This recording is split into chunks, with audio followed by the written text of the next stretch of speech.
Entrevista. Dr. Flávio Pasquinelli fala sobre ceratocone. O ceratocone é uma doença ocular que atinge a córnea e, em alguns casos, pode comprometer a qualidade de vida do paciente. Para falar sobre o assunto, iremos conversar ao vivo com o médico oftalmologista Dr. Flávio Pasquinelli. Bom dia, Dr. Flávio, seja bem-vindo ao Jornal da Cidade novamente. Bom dia a todos. É um tema realmente bem atual, porque existe doenças que estão diminuindo com o conhecimento científico, com o conhecimento das pessoas mesmo. Essas doenças até desapareceram, né? Que é o caso das vacinas em relação à varíola. Então são doenças que não existem mais, que assolaram assim o começo do século e que hoje não se tem mais, porque se descobriu a vacina e se resolveu o problema. E outras doenças, elas estão aumentando. E o ceratocone é uma dessas doenças que está aumentando no mundo moderno. Doutor, o senhor percebeu até que na hora que a gente foi anunciar a entrevista, a gente tentou falar ceratocone corretamente, mas eu mesmo dei uma engasgadinha aqui. Não é porque, e agora que eu fui pesquisar a doença, eu vi que ela, né, é uma doença até que é bastante frequente, né? Então, e ela não é muito conhecida. Exatamente. Quando eu me formei, nós diagnosticamos ceratocone assim eventualmente. E hoje é uma prática comum no consultório. E, então isso aí está relacionado, ela é uma doença genética, né? Transmite, né? De uma forma assim familiar, mas ela está relacionada com o meio ambiente também. Por isso que nós temos assim já alguns indícios do porquê desse aumento do ceratocone. E eu vejo que Andradas tem um índice muito grande de ceratocone. Bem maior do que Campinas, onde eu trabalho também, né? Doutor, então explica pra gente o que é o ceratocone. Eu sempre faço uma analogia do olho com um relógio. Se você olhar no relógio, você vai ver o ponteiro, você vai ver os números, mas você não se preocupa ou às vezes nem dá conta de que existe um vidro por cima dos ponteiros, né? E no olho é a mesma coisa, você olhando o olho, você vai ver a pupila, que é a pretinha, a menina do olho, você vai ver o azul, o marrom do olho, mas por cima existe também um vidro, que não é um vidro que eu diria assim, não é um vidro, é um tecido transparente, chamado córnea. E o problema do ceratocone ocorre exatamente nessa região, na frente do olho. Que é a córnea. Que é a córnea. Tá, e o que é? É um machucado? Na realidade, a córnea da pessoa que tem ceratocone, ela é deformada. Ela é deformada porque, na realidade, o olho tem uma pressão interna. E a pressão do olho, internamente, chega a 14, 15, até 20 milímetros de mercúrio. É uma pressão alta, se for ver. Então, requer, assim, um tecido resistente para não se deformar. Então, como existe uma pressão interna, a córnea, se ela for muito fina, se ela tiver alguma doença, ela pode formar um abaulamento. E o ceratocone nada mais é do que um abaulamento dessa região. Qual que é a palavra? O vidro do abaulamento seria como se fosse uma bexiga, formava uma bolinha. Né? Isso aí causa uma distorção na imagem, causa uma distorção na passagem da luz que vai formar a imagem no fundo de olho. Agora, doutor, o senhor falou que é genética, isso significa que quem tem o ceratocone nasceu com a doença? Exatamente. Ela tem a penetrância genética do ceratocone é baixa. Tanto é que você não vê assim muito uma família tem várias pessoas com ceratocone. Não é bem assim. Mas ela ocorre dentro de um processo genético, né, de transmissão de pai para filho, às vezes um tio e um sobrinho, uma coisa assim, acaba tendo a doença. E a pessoa pode ter o ceratocone e passar a vida toda sem manifestar grandes problemas, nem perceber que tem? Exatamente. A característica do ceratocone, Sandro, é que ela começa mais tarde, diferente, por exemplo, de outras doenças oculares, tipo a miopia. A miopia começa mais cedo. A miopia começa lá em torno dos seus 9, 10 anos de idade. O ceratocone começa mais lá dos seus 18, 20 anos. Então a gente sabe que o ceratocone evolui até uns 45, 50 anos, depois ele estabiliza. Uma boa notícia é que 90% das pessoas que têm ceratocone pode, através de algumas medidas, não evoluir ceratocone para chegar a uma situação mais dramática, que seria aí talvez um transplante de córnea. E os sintomas seriam vista embaçada, principalmente esse seria o grande sintoma? Exatamente, ele começa com uma visão embaçada, começa com um astigmatismo alto, a córnea fica toda irregular e a pessoa tem dor de cabeça, não enxerga bem, e é aquele chamado astenopia, o desconforto visual. E além da causa genética que o senhor citou, o senhor também falou alguma coisa relacionada ao ambiente. Exatamente. O que está acontecendo é que a gente tem observado que, por exemplo, pequenas miopias podem ocorrer na vida moderna por excesso do uso de celulares, computadores. Então, devido a um espasmo de um músculo interno do olho, se acaba tendo uma miopia induzida. E o ceratocone, o que se sabe é que hoje aumentou muito a alergia e se coça muito o olho. E uma das causas que parece que faz evoluir alguns astigmatismos que seriam benignos, seria pessoas que coçam muito o olho. Então, no coçar o olho, você pode aumentar o astigmatismo e pode, com isso, tornar o ceratocone. Eu quero dar uma observação que o astigmatismo também é uma diferença de curvatura na córnea, ou seja, a córnea é irregular, mas de uma forma que não interfere tanto na visão quanto o ceratocone. O ceratocone é uma das doenças assim benignas, né, do olho, mas que mais o oftalmologista tem dificuldade de resolver. Ah, é? Porque na realidade o óculos não fica bom, a lente de contato que resolve o problema, ela é uma lente rígida, difícil de usar. Dói. Né? Dói, incomoda, a pessoa acaba não usando. E hoje, com a evolução da tecnologia, nós temos aí o anel de Ferrara, né, que você pode melhorar isso daí. E tem o crosslinking, que é um tratamento à base de ultravioleta e vitamina B para reforçar a córnea. Você consegue, através dessa aplicação, você reforça a córnea, então você evita que ele evolua. E no último caso seria um transplante de córnea. Entendi. Bom, vamos então entender em quais casos que é recomendado cada um dos tratamentos, não é? No primeiro caso, o senhor citou o anel de Ferrara, foi esse? Exato. Eu diria o seguinte, ó, quem tem ceratocone tem que ficar tranquilo, porque na realidade a maioria não vai precisar fazer nada, né? Ele simplesmente vai usar um óculos, vai evitar de coçar o olho, né? Usar bastante lubrificante para melhorar o atrito da pálpebra com a córnea, e com isso ele vai levar a sua vida normal. Ela vai evoluir até os seus 45, 50 anos, depois estabiliza. Tem que tomar muito cuidado hoje, que há uma indicação muito grande de intervenções tipo anel de Ferrara e transplante de córnea, e que eu considero desnecessária, tá? Não precisaria. Então, isso é uma boa notícia. Nessa porcentagem que o ceratocone aumenta mesmo, e às vezes começa muito cedo, 15 a 6 anos você começa a ter ceratocone, geralmente é um ceratocone que vai evoluir de uma forma assim mais violenta, você tem a principal aplicação, que é o crosslink. Você já começa a fazer essa aplicação para reforçar a córnea, para evitar que ele evolua. Tá? Tudo isso daí, hoje está coberto pelo sistema de saúde, mas de um modo geral sempre foi particular e são as aplicações caras. Então esse é o grande problema hoje da pessoa ter acesso a isso daí. Você tem um exame, né, que é uma topografia de córnea, que chama. Você faz uma topografia de córnea e uma paquimetria.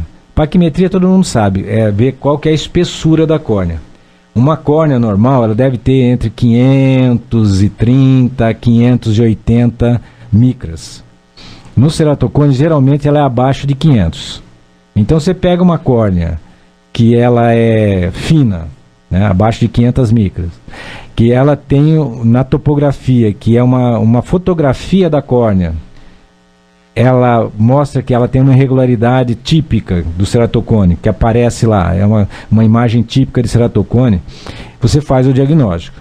A partir desse diagnóstico, então, você vai começar a acompanhar esse paciente, porque esse é um paciente que vai ser acompanhado, ele tem que ser acompanhado pro resto da vida. Ele não pode achar que não tem cura. Não existe cura para o ceratocone. Então, o que acontece? Mas mesmo com a cirurgia não se cura? O que acontece é que o anel de Ferrara, ele é um anel que ele estabiliza o ceratocone. Mas ele não é milagroso também, não. Você coloca o anel de Ferrara, ele estabiliza, às vezes permite você colocar uma lente de contato, você permite dar um óculos para o paciente, mas é um procedimento que não é assim, eu diria assim, previsível. Não é em todo mundo que você faz o anel de Ferrara e cura pessoas, entendeu? Não é bem assim, não. Entendi. Então tem a gente entende que com a cirurgia... Agora tem diferença da cirurgia referente à córnea com o transplante de córnea. São duas coisas diferentes. O caso do transplante de córnea é quando você vai para um ceratocone que é assim muito alto, que você já pôs um anel de Ferrara e ele não funcionou. Tanto é que o anel de Ferrara pode não funcionar, não dá visão para o paciente. Ou alguns ceratocones, que é chamado ceratocone agudo, que rompe a córnea, que ele chega a baular tanto que chega a romper a córnea, perfura o olho. Isso é raro, mas acontece, tem também. Então aí você vai para um transplante de córnea. Transplante de córnea no olho é o melhor resultado que existe dos transplantes que se ocorre no organismo. Porque a córnea ela é avascular, ela não tem vasos, ela é transparente por causa disso. Para a luz passar, não pode ter vasinhos. Então, é um local que tem pouca rejeição. Então, você faz o transplante de córnea, também dá um bom resultado. Mas a gente sabe que tudo isso pode levar uma visão boa, mas também pode levar a pessoa a precisar de um óculos. Isso aí não tem como, entendeu? Entendi. Agora, quando uma pessoa tem a córnea perfeita e ela coça excessivamente, ela vai causar, eu não sei como é que se fala, uma microlesão na córnea. Exatamente. Esta microlesão não é ceratocone, é uma outra coisa. Não, o que acontece é o seguinte, se você tem uma córnea grossa, você pode coçar o olho à vontade que você não vai ter muito problema. Eu sempre falo que deve se coçar o olho com o cotovelo. Eu acho que o olho não deve ser coçado, né? Por uma série de outras doenças que podem ocorrer também, né? Infecções e tudo mais. O olho é muito sensível à mão. Então, a mão tem bactérias, não é isso? Bactérias, vírus, né? Então, o que acontece? Se você tem propensão, por exemplo, você tem um astigmatismo alto, se você tem propensão genética ao ceratocone, coçar o olho pode induzir, pode piorar a situação. Entendi. Induzir, mas não assim, propriamente criar a situação. Realmente o ceratocone está muito ligado a essa genética, como te falei, né? E por exemplo, existe uma patologia genética, que é a trissomia do 21, né? Que é uma pessoa que tem uma pessoa especial, elas têm essa tendência a coçar muito o olho, e a incidência de ceratocone nesse tipo de paciente é muito alta. Então foi se relacionando isso daí. E o fato, eu estou relatando isso porque o fato da vida moderna hoje, a gente tem muito contato com alergenos, né? As pessoas coçam muito o olho.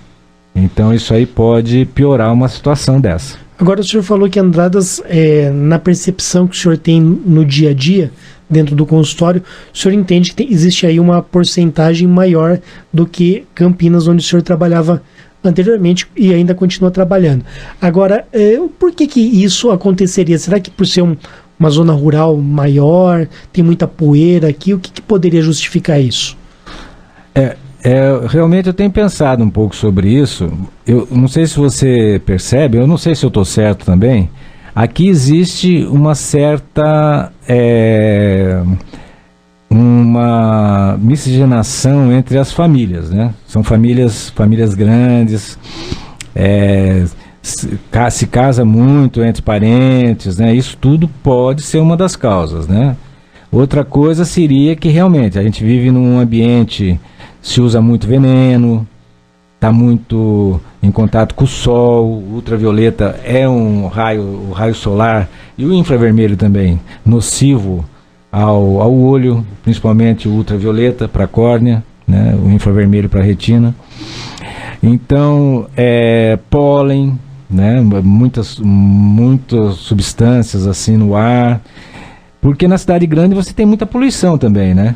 Agora, interessante, eu atendo muito mais gente em Campinas, atendia, né? Chegava a atender 30 pessoas por dia lá em Campinas, e eu não via tanto ceratocone como eu vejo aqui. Então, é uma observação que eu fiz, né? Não sei exatamente o porquê disso. De repente comunicar um fato desse à comunidade científica, né? É interessante. O senhor está descobrindo algum fator que, né, que pode... Realmente. Um estudo aqui mais em louco, acho que é assim que se fala, né? Poderia, de repente... E o volume aqui de atendimento é bem menor, entendeu? Por isso que eu acho interessante mesmo. E tem essa questão de afeta mais homem ou afeta mais mulher? Eu percebo que afeta mais homens. Isso no geral ou aqui em Andradas? No geral. No geral. Afeta mais homens. E aí seria possível... Mas pode afetar a mulher também, né? Sim, e seria possível indicar um motivo pelo qual isso acontece? A parte genética tem muito esse lado, né? Porque os genes são diferentes, né? Entre o homem e a mulher, né? Então, essa parte do genoma, né? Isso aí já são características diferentes. Então, tem certas doenças que atingem mais as mulheres, tem certas doenças que atingem mais os homens, né? Tá bom. E a ceratocone pode resultar em uma cegueira? O ceratocone, como eu falei, quem tem ceratocone, fica tranquilo, não vai ficar cego, né? Provavelmente, né? Mas as consequências das intervenções podem levar a problemas. Por exemplo, você vai para um transplante de córnea, você tem uma rejeição. Aí depois você faz um novo transplante de córnea, você tem uma segunda rejeição. Então aí você pode ter problema, uma perda ocular, né? Tá bom. E a pessoa tendo sintomas já deve procurar o oftalmologista. É importante, eu acho, Sandro, você estar sempre no oftalmologista e acompanhar uma vez por ano, né, Chico? Não só pelo ceratocone, mas por várias doenças que você pode diagnosticar, principalmente no mapeamento de retina, que eu sou fã do mapeamento de retina. Eu sei que a maioria dos oftalmologistas só faz uma consulta normal, assim, de óculos, assim, mas não inclui o mapeamento, quer dizer, o mapeamento seria uma coisa assim mais direcionada. Eu já faço de rotina em todo mundo, porque eu acho muito importante, porque eu vejo já crianças com tendências a glaucoma, crianças que usam muita cortisona, já com problema no nervo óptico, levando no futuro a cegueira, que o glaucoma leva a cegueira. Então se usa muita cortisona por causa desse problema da alergia, bronquite. Então as crianças têm muita bronquite, muito problema alérgico, então os pediatras, querendo resolver o problema, usam muita cortisona. Não faz muito bem também para o olho, não, né? À base de cortisona, exatamente. Pode levar a uma destruição do nervo óptico, né? E é irreversível isso daí, né? Então o mapeamento de retina é importante para o diabético, né? Acompanhar. Essa semana mesmo eu peguei uma pessoa cega por falta de acompanhamento, um senhor de 60 anos que podia, lá no começo, lá 20, 25, 30 anos de idade, já está sendo tratado com laser e não chegar a um extremo de perder a visão totalmente, que é uma coisa muito desagradável, terrível, né? Não diria nem desagradável, é uma coisa terrível, né? Tá bom. Doutor, eu acho que prevenir é o melhor remédio, né? Com certeza. Conhecer essas informações, não postergar a visita ao médico ou ao oftalmologista. Então eu quero agradecer a participação do senhor aqui na Rádio Vinícola. Obrigado pelas informações. E também, se eu tiver esquecido de perguntar alguma coisa importante a respeito dessa doença, eu queria aí que o senhor ainda se manifestasse e realçasse. Não, ceratocone é isso mesmo. Eu acho que quem tem ceratocone deve ficar tranquilo, porque a chance de vir a ter um problema mais sério, assim, de ficar cego, é praticamente zero. E hoje saber que existe tecnologia, existe conhecimento para melhorar essa situação e prevenir um desastre lá na frente.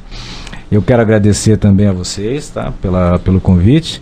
Eu gosto muito de vir aqui porque eu me sinto útil à comunidade quando eu coloco alguma coisa que eu tenho de conhecimento, apesar de não ter total conhecimento, mesmo dentro da minha especialidade, porque a ciência está evoluindo e nós não sabemos tudo, então a gente está aprendendo todo dia. Mas eu agradeço muitíssimo.